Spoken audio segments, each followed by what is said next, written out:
सबसे पहले बात करेंगे इस वक्त की ब्रेकिंग न्यूज की। शोपियां में शनिवार को आतंकियों ने टारगेट किलिंग में एक पूर्व सरपंच को निशाना बनाया। आतंकवादियों ने शोपियां के हीरपुरा इलाके में बीजेपी से जुड़े एक पूर्व सरपंच पर अटैक कर दिया। इस हमले में पूर्व सरपंच एजाज अहमद शेख गंभीर रूप से घायल हो गए और अस्पताल ले जाने के समय उनकी मौत हो गई है। उनको आज सुपुर्दे खाक किया जाएगा। शोपियां की खबर है, जहां पर उग्रवादियों द्वारा, आतंकवादियों द्वारा टारगेट किलिंग के तहत एक पूर्व सरपंच को निशाना बनाया गया है। तस्वीरें आपकी टीवी स्क्रीन पर देखिए किस तरीके से पूरा गांव मातम मना रहा है, शोक में डूबा हुआ है। आतंकवादियों ने शोपियां के हीरपुरा इलाके में बीजेपी से जुड़े एक पूर्व सरपंच पर अटैक कर दिया था और इस हमले में पूर्व सरपंच एजाज अहमद शेख गंभीर रूप से घायल भी हो गए।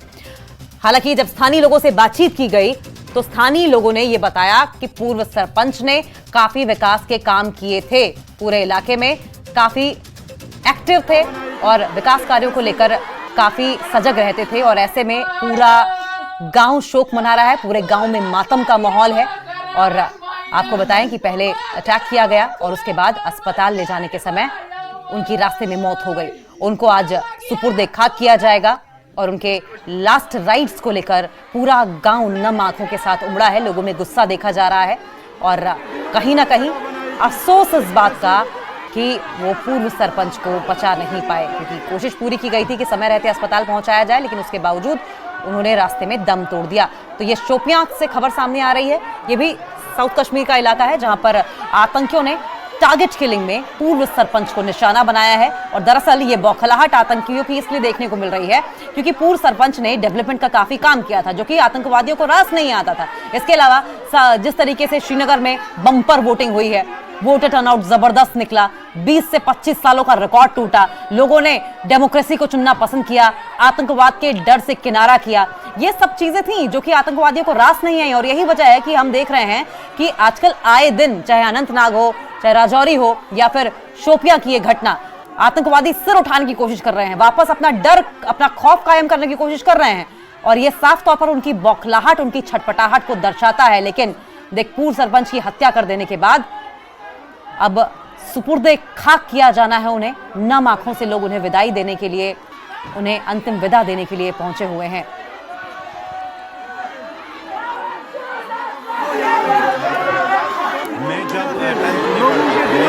पत्थर फेंकता था, मैं भी पत्थरबाज था, हमें कोई काम नहीं होता था, हमें 500 देते थे, हम पत्थर फेंकते थे। हम ये नहीं देखते थे हमें गोली वहां से लगेगी या क्या हो जाएगा। जब मैं सुधर गया तो उन्होंने उन लोगों को क्यों नहीं सुधराया है। मैंने वोट आज तक नहीं डाला था, लेकिन मैंने जब से मोदी जी बन गए मैंने वोट डाला है। मैं हर किसी को बोलता है मोदी जी को कामयाब करो। बच गया हूँ ना मैं। हम मेरी जैसे हजारों नौजवान, लाख नौजवान वहाँ बच गए क्योंकि हम पत्थर। ये मसला हो गया ऐसा कि हम सोने लगा, सोचे कि बेहद 5 मिनट हो गया, हमारे मकान के साथ है टीन का देवर, वहाँ पर जिस तरफ टीन को बजाता है ना, इसी तरफ हो गया। मैंने अपनी बीवी को बोला कि आप नज़र मारो, वो उसने खिड़की खोला, नज़र मारा, वहाँ पर उसने दूसरी साइड से आवाज़ सुनी। फिर हम बाहर निकल था, इसके घर गए, यहाँ किचन में पड़ा था। फिर हमने किया काम, उधर से उठाया, लिया थाने से वापस आया, फिर यहाँ हॉस्पिटल में थे, मगर ये वहीं से डेथ वहीं से डेथ। बच्चे 5 महीने की बच्ची, 2 साल की और एक बच्ची है, 4 साल की, 5 साल का लड़का और इसकी बीवी, बस यही। बिल्कुल छोटी फैमिली, बिल्कुल।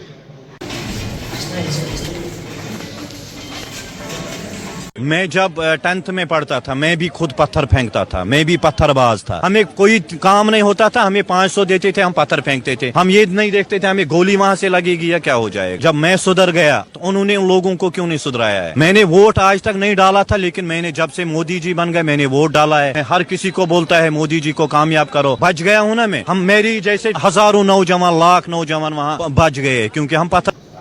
ये मसला हो गया ऐसा कि हम तो ये पूर्व सरपंच को आप सुन रहे थे, जिन्होंने विकास का रास्ता सुना, जिन्हें ब्रेन वॉश किया गया था। महज 500 रुपए के लिए पत्थरबाजी किया करते थे और वो खुद मानते थे कि अब हमने ये करना छोड़ दिया है, हमने डेमोक्रेसी को चुन लिया है, विकास का रास्ता चुन लिया है, पढ़ाई लिखाई चुन ली है। जब उन्होंने जीने की कोशिश की, लोगों को जीवन दान देने की कोशिश की, लोगों के लिए करने की कोशिश की, तो आतंकियों ने उन्हें मौत के घाट उतार दिया। आपने सुना किस तरीके से उन्होंने कबूल किया कि पत्थरबाजी की घटनाओं में शामिल होने से लेकर विकास की राह पर आगे बढ़ने तक उनका यह सिलसिला कैसा रहा, किस तरीके से वो जम्मू कश्मीर को मेन स्ट्रीम से विकास की मुख्य धारा से जोड़ना चाहते थे। लेकिन अफसोस, आतंकियों के नापाक मंसूबे के आगे उन्होंने अपनी जान दे दी। फिलहाल बढ़ेंगे आगे। चुनाव के दौरान ऐसा प्रयास किया गया है, पाकिस्तान से आए हुए घुसपैठी जो कि आतंक को हवा दे रहे हैं, सुरक्षा बलों की कार्रवाई से ऐसी ही घटना घटी है। लेकिन ऐसी घटनाओं से अफसोस होता है, कुछ पार्टियां जो बार बार पाकिस्तान की बात करती हैं, वो भी कहीं ना कहीं इसके लिए जिम्मेदार है। लोकल खुश है, इसलिए पाकिस्तान पर आयोजित आतंकी पर्यटन में बाधा डालने के लिए ऐसी घटनाओं को अंजाम दे रहे हैं। एक दुखद घटना है, खास करके इलेक्शन के आसपास और उसके दौरान इस प्रकार का प्रयास किया गया है कि लोगों को मतदान करने में बाधा डाली जाए, वहां पर इस प्रकार की लोगों में दहशत फैलाई जाए और पाकिस्तान से आए हुए घुसपैठी या उनके द्वारा प्रेरित लोग जो वहां पर भी आज आतंकवाद को हवा दे रहे हैं, काफी हद तक उनको सुरक्षा बलों ने मार गिराए, काफी तादाद उनकी घटी। लेकिन जब इस प्रकार की घटनाएं होती हैं तो स्वाभाविक बात है कि दुख होता है और खास करके जानबूझ करके जो व्यक्ति किस पार्टी से जुड़ा है, क्या है उसका, तो उसी कारण से इस प्रकार की घटनाओं को अंजाम दिया जाता है। और मैं ये भी कहना चाहता हूं कि कुछ राजनीतिक पार्टियां जो बार बार पाकिस्तान की बात करती हैं, 370 दोबारा लाने की बात करती हैं, वहां पर कश्मीर में लोगों में असमंजस की स्थिति पैदा करने की बात कही है, वो भी कहीं ना कहीं कसूरवार है। इसके लिए ये मानना पड़ेगा। मैं उनके परिवार के प्रति संवेदना व्यक्त करता हूं और मुझे उम्मीद है कि सुरक्षा बल जल्द ही इस प्रकार के जो कौन लोग थे उनको ढूंढ निकालेंगे और मार गिराएंगे। वही कह रहा हूं, टूरिस्ट काफी मात्रा में पिछले वर्ष जो कहते थे कि 1,70,00,000 के लगभग आए, तो टूरिज्म में वादा डालने के लिए, क्योंकि स्थानीय लोग तो नहीं चाहेंगे, उनके तो बिजनेस अच्छे चल रहे हैं, उनका सब काम अच्छा चल रहा है, खुशहाली का माहौल पैदा हुआ है, रोजमर्रा के बंद नहीं होते, कुछ ना कुछ तो इसके पीछे पाकिस्तान का हाथ मानना चाहिए। और कुछ लोग जो पैसा लेकर के इस प्रकार की घटनाओं को अंजाम देते हैं, दहशत फैलाने की कोशिश करते हैं, लेकिन उनके इरादे सफल होने वाले नहीं हैं। लेकिन एक एहतियात के तौर पर ये चीजों को ध्यान में रखना होगा और इस प्रकार के जो ये लोग हैं, इनको कहीं ना कहीं लोकल लोग भी पनाह ना दें ताकि इनका मनोबल। भले ही कुछ लोकल्स इस मुद्दे पर बातचीत करने से डर रहे हों, बच रहे हों, लेकिन याद रखिए नुकसान जम्मू कश्मीर वासियों का ही है, क्योंकि आज एक मारा गया है, कल टेररिज्म और फैलेगा, सभी लोग आतंकवाद की गिरफ्त में शिकस्त में आएंगे और न जाने ऐसी कितनी ही मौतें होंगी। और इसलिए इस वक्त जरूरत है आवाज उठाने की। लेकिन बात इस वक्त की एक ब्रेकिंग न्यूज की कर लेंगे जो कि कठुआ से आ रही है। कठुआ हीरानगर के सरहदी इलाके में एसपीओ ने कुछ संदिग्ध देखे हैं। ड्यूटी पर तैनात एसपीओ के 3 हथियारबंद संदिग्ध देखने के बाद इलाके में सुरक्षा बलों का तलाशी अभियान लगातार जारी है, सर्च ऑपरेशन किया जा रहा है, चप्पे चप्पे पर सुरक्षा बलों को तैनात कर दिया गया है। 3 हथियारबंद लोगों को देखा गया था एसपीओ की ओर से, और क्योंकि अंधेरा था वो लोग कहां भाग गए और आसपास जो झाड़ियां हैं उनका सहारा लेते हुए बचते बचाते वहां से बाहर निकले। लेकिन जैसे ही एसपीओ की ओर से इन 3 संदिग्धों को देखा गया, और ये 3 संदिग्ध क्योंकि हथियारबंद संदिग्ध थे, ऐसे में तुरंत एसपीओ ने सुरक्षा बलों को जानकारी दी, पूरे इलाके को कॉर्डन ऑफ कर दिया गया और सर्च ऑपरेशन जारी है। लेकिन सवाल यही है कि ये तीनों किस मकसद से यहां पर आए थे, इनके पास हथियार क्यों थे, किसने इन्हें हथियार मुहैया कराए थे और इस इलाके में क्यों घूम रहे थे। ये तमाम ऐसे सवालात हैं जो कि सुरक्षा बलों के सामने हैं, जिन्हें सुलझाना बेहद जरूरी है। और जरूरी इसलिए है क्योंकि लगातार आतंकी घटनाएं देखने को मिल रही हैं। हालांकि बौखलाहट साफ तौर पर आतंकियों में देखने को मिल रही थी, और वो इसलिए क्योंकि एक तरीके से आतंकियों का नामो निशान सुरक्षा बलों द्वारा कश्मीर घाटी में, पूरे जम्मू कश्मीर में मिटा दिया गया था। छुटपुट घटनाएं ही देखने को मिलती थी, लेकिन ये जो बौखलाहट है अब खुलकर सामने आने लगी है। अब सवाल ये भी है, आशंका इस बात की भी जताई जा रही है कि क्या ये तीनों संदिग्ध भी कोई नापाक मंसूबा लेकर उस इलाकों में घूमते फिर रहे हैं।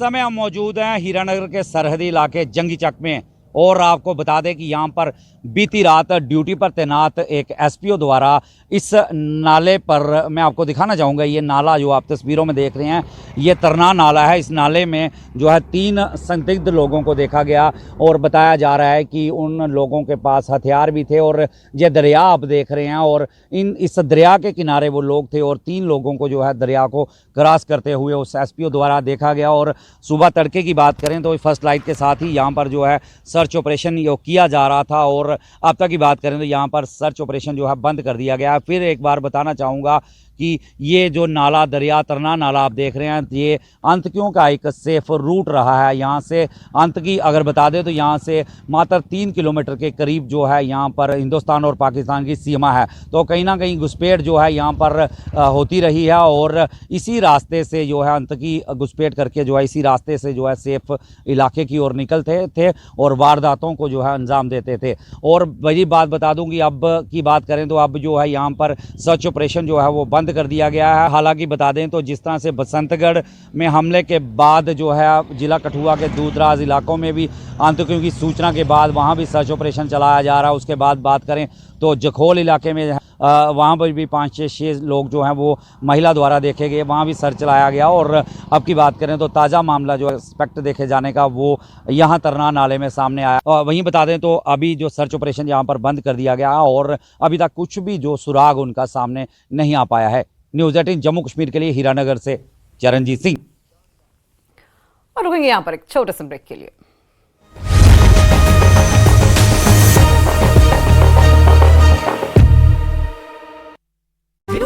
कुछ भी रहे। हमीरपुर लोकसभा क्षेत्र से बीजेपी प्रत्याशी अनुराग ठाकुर ने किया चिंतपूर्णी विधानसभा क्षेत्र में चुनाव प्रचार। तकरीबन आधा दर्जन नुक्कड़ सभाओं को किया संबोधित। जसवा प्रागपुर विधानसभा में हमीरपुर संसदीय क्षेत्र के चुनाव प्रभारी बिक्रम ठाकुर की उपस्थिति में जनसभा। हमीरपुर से बीजेपी प्रत्याशी अनुराग ठाकुर ने कहा, कांग्रेस राज में न हमारी सेना सुरक्षित थी न हमारी सीमा सुरक्षित थी। मुख्यमंत्री सुखविंदर सिंह सुक्खू ने केंद्रीय मंत्री अनुराग ठाकुर के बयानों पर किया पलटवार। कहा, रेलवे लाइन के लिए बीजेपी 10 सालों से अलाप रही है राग, लेकिन स्वीकृति अभी तक नहीं दिला पाई। हमीरपुर संसदीय क्षेत्र से कांग्रेस प्रत्याशी सतपाल रायजादा ने केंद्रीय मंत्री अनुराग ठाकुर पर जमकर निशाना साधा। कहा, अनुराग ठाकुर खुद तो बन गए लेफ्टिनेंट और युवाओं को बना रहे अग्निवीर। मंडी संसदीय क्षेत्र से कांग्रेस प्रत्याशी विक्रमादित्य सिंह ने किया मनाली में चुनावी जनसभा को संबोधित। लोकसभा और विधानसभा चुनावों में कांग्रेस की जीत का दावा किया। कांग्रेस प्रदेश उपाध्यक्ष नरेश चौहान की प्रेस कॉन्फ्रेंस। बीजेपी और पीएम मोदी पर जमकर बोला हमला। कहा, 10 साल से केंद्र में सरकार, फिर भी अच्छे दिन नहीं आए। बीजेपी खेमे में दिख रही है बौखलाहट। कांग्रेस प्रत्याशी विवेक शर्मा ने ऊना के कुटलैहड़ विधानसभा क्षेत्र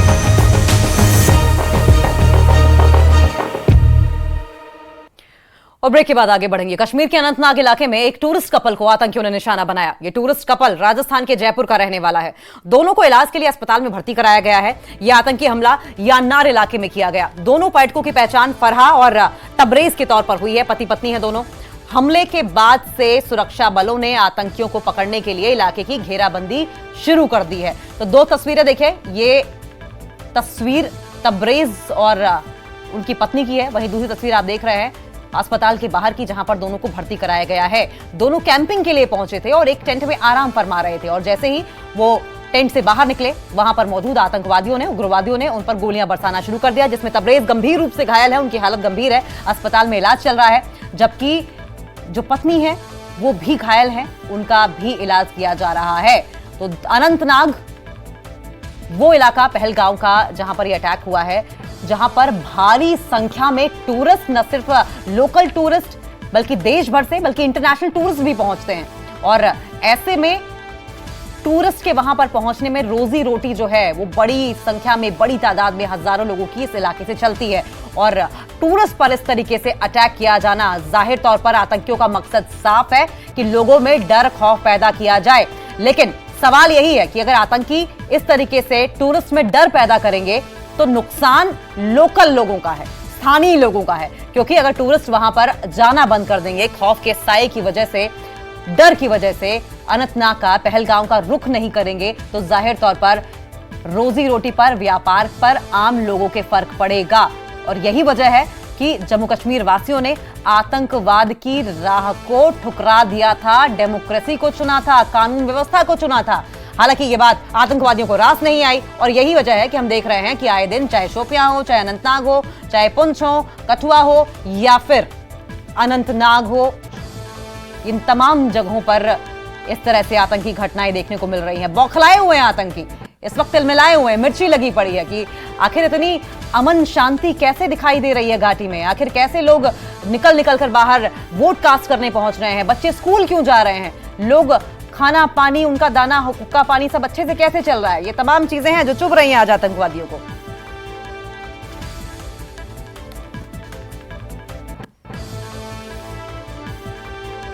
हम इस वक्त यूनिट पहलगाम के उसी मकाम पर मौजूद है जहां पर कल रात देर गए पॉइंट ब्लैंक रेंज से मिलिटेंटों ने एक टूरिस्ट कपल को निशाना बनाया और जिसके नतीजे में वो दोनों मियाँ बीवी, जिनका ताल्लुक जयपुर से बताया जा रहा है, जख्मी हो गए। चुनांचे उन्हें फौरी तौर पर सब डिस्ट्रिक्ट हॉस्पिटल सीर हमदान पहुंचाया गया, जहां से उनको एडवांस ट्रीटमेंट के लिए GMC अनंतनाग मुंतकिल कर दिया गया और ये बताया जा रहा है कि फर्दर ट्रीटमेंट के लिए उसी कपल को श्रीनगर रवाना कर दिया गया है। और हम आपको दिखाना चाहेंगे ये वो जगह है जहां पर ये कल रात वाक़या पेश आया और उसके बाद यकीनी तौर पर जो यहाँ पर रिहाइश पजीर टूरिस्ट है उनमें पैनिक फैला हुआ है। लेकिन दूसरी जानिब सिक्योरिटी फोर्सेस, पुलिस या आर्मी की अगर हम बात करेंगे तो उन्होंने पूरे इलाके को उसी टाइम कॉर्डन ऑफ किया था और ये कोशिश की जा रही है कि जल्द से जल्द इस हमले में मुलव्वस अफराद का सुराग लगाया जाए। और दूसरी जानिब हर संभव प्रयास किया जा रहा है कि जो यहाँ पर टूरिस्ट रुके हुए हैं उनको हर तरह का सहयोग दिया जाए और लगातार पुलिस उनसे बातचीत कर रही है और उनको एक जो सेफ़ एनवायरनमेंट है, एक सेफ़ फीलिंग है, वो देने की कोशिश की जा रही है। और हम आपको बता दें कि ये पहलगाम का इलाका है और जिस तरह से यहाँ की खूबसूरत वादियाँ यहाँ की खूबसूरती को दर्शाती है और यकीनी तौर पर जो लास्ट ईयर रहा है उसमें 2 करोड़ 11 लाख के करीब जो टूरिस्ट्स हैं उन्होंने कश्मीर विज़िट किया था और इस साल ये तवक्को की जा रही है कि वो पिछला साल का जो रिकॉर्ड था उसको भी तोड़ा जाएगा और जो बम्पर फ्लो ऑफ टूरिस्ट है वो यहाँ पर उम्मीद की जा रही है। और इसके लिए जो डिपार्टमेंट ऑफ टूरिज़्म या फिर गवर्नमेंट है तो यकीनी तौर पर इक़दाम उठा रही है और ये भी अब कोशिश की जाएगी कि जो कल रात इंसिडेंट पेश आया उसका इस फ्लो पे टूरिस्ट्स का अराइवल जो है उस पर कोई असर ना पड़े और इसके लिए कोशिश जो है वो यकीनी तौर पर की जाएगी। और दूसरी तरफ जो यहाँ का हॉस्पिटैलिटी सेक्टर है, टूरिज़्म सेक्टर है, तो काफ़ी उन्होंने भी इसका हमले को कंडम किया है और इसके अलावा जो पॉलिटिकल लीडरान हैं, पॉलिटिकल पार्टीज़ है, लगातार इस हमले को कंडम किया जा रहा है। और फ़िलहाल हम ये कह सकते हैं कि ये कोशिश की जा रही है कि जो यहाँ पर टूरिस्ट रुके हुए हैं उनको किसी भी किस्म की तकलीफ़ ना पहुँचे और उनको एक सेफ़ एनवायरनमेंट देने की भी कोशिश की जा रही है। न्यूज़ 18 के लिए पहलगाम यूनिट से मुदस्सिर कादरी। और कश्मीर के अनंतनाग इलाके में एक टूरिस्ट कपल को आतंकियों ने निशाना बनाया। ये टूरिस्ट कपल राजस्थान के जयपुर का रहने वाला है। दोनों को इलाज के लिए अस्पताल में भर्ती कराया गया है। यह आतंकी हमला यानार इलाके में किया गया। दोनों पर्यटकों की पहचान फरहा और तबरेज के तौर पर हुई है। हमले के बाद से सुरक्षा बलों ने आतंकियों को पकड़ने के लिए इलाके की घेराबंदी कर दी है। तो लेह मनाली नेशनल हाईवे 3 पर आज से यातायात की अनुमति बढ़ा दी गई है। डिप्टी कमिश्नर लाहौल स्पीति संतोष सुखदेव ने वैकल्पिक दिनों में सुबह 7 बजे से दोपहर 12 बजे तक के लिए बाइक को छोड़कर सभी तरह के वाहनों के लिए एक तरफा यातायात की अनुमति दी।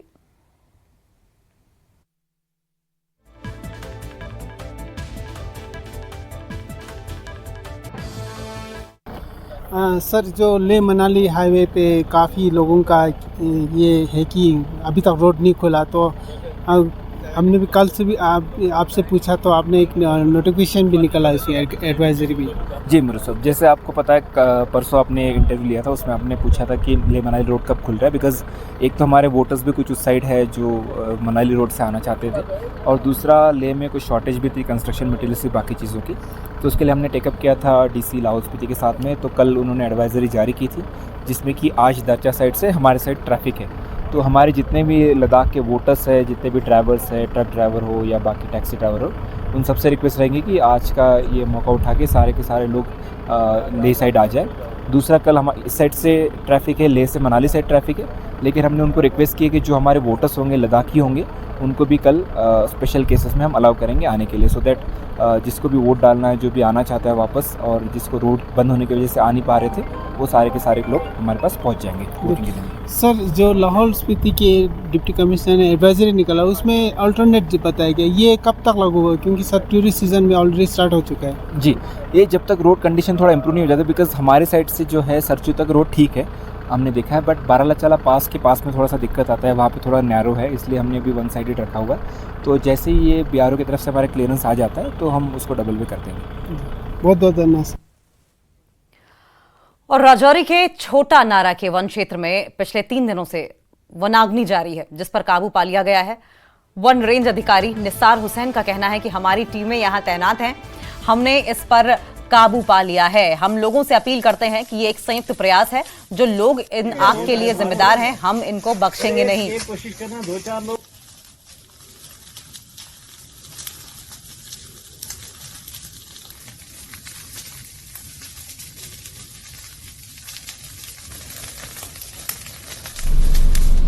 हमारा ये कंपार्टमेंट 148 है, कुछ पोर्शन इसका 149 में भी है। ये हमारी डोडाज बीट है, द्राल ब्लॉक के अंडर आती है, हमारी रजौरी रेंज में। कौन कौन सी टीमें सर लगी हैं इसमें? हमारे जॉइंट टीम्स हैं, प्रोटेक्शन फोर्स है हमारी, और हमारी टेरिटोरियल स्टाफ भी है। और रात को हमने फायर सर्विसेज को भी प्रेस किया था, तो उनकी गाड़ियां भी आई हैं। रात को कल भी आई, इनफैक्ट परसों रात भी उनकी गाड़ी आई है। तो ज्यादातर हमारी फॉरेस्ट फायर जो है वो अंडर कंट्रोल है। तो आपकी मीडिया की फिसादत से मैं एक और बात क्लियर करता चलूँ उन लोगों के लिए जो ये आग लगा रहे हैं, क्योंकि ये फायर जो है इंटेंशनल है। तो हम कोशिश भी कर रहे हैं और लोगों से भी अपील कर रहे हैं कि ऐसे अनासर का हमें बताएं, ऐसे कौन लोग हैं, और हम अपनी जगह भी अपनी इन्वेस्टिगेशन कर रहे हैं। तो मैं अश्योर करता हूं, और मेरी वार्निंग भी रहेगी उन लोगों के लिए जो इस तरह का काम कर रहे हैं, कि definitely will not spare you. देखिए, पॉपुलेशन एक्सप्लोजन बहुत हो रहा है, लेकिन मैं लोगों को यही कहना चाहूंगा कि ये एक आपकी दौलत है। ऑफकोर्स हमारी तो ड्यूटी, हम ड्यूटी बॉन्ड है, हमने इसको बचाना है, लेकिन ये आपकी दौलत है, तो आप भी इसको बचाएं और डिपार्टमेंट को असिस्ट करें इंक्रोचमेंट रोकने में भी और फायर रोकने में भी। तो अगर हमारा इन्वायरमेंट बचेगा तो डेफिनेटली हम भी सर्वाइव करेंगे। इस जगह की खूबसूरती, द्राल की खूबसूरती जो है वो इन फॉरेस्ट की वजह से है। नेचुरली अगर फॉरेस्ट नहीं होंगे तो यहाँ पानी भी नहीं होगा। तो वो दिन दूर नहीं है, जैसे कि आपको पता है ग्लोबल वार्मिंग में पानी भी सूख रहा है, फॉरेस्ट भी खत्म हो रहे हैं। तो उसमें रिस्पॉन्सिबल कहीं मैं समझूंगा कि कुछ हद तक हम लोग भी हैं। तो इसमें डिपार्टमेंट के साथ मैं तो चाहूंगा कि इस वक्त it's the need of hour कि लोग सामने आए, खुल के आए और हमारी। और धर्मानगर कटरा में श्री माता वैष्णो देवी जी के दर्शन करने के लिए देश के हर राज्य से श्रद्धालु आते हैं, जिसके चलते कटरा में बड़ी बसें भी प्रतिदिन सैकड़ों की संख्या में प्रवेश करती हैं। इन बसों को बेस कटरा नगर में लाने के लिए चालकों को बेहद परेशानी का सामना करना पड़ता है। कटरा में अक्सर जाम लगा रहता है और अब डीसी रियासी विशेष पाल महाजन की तरफ से नए बस स्टैंड को बड़ी बसों के लिए खोल दिया गया है।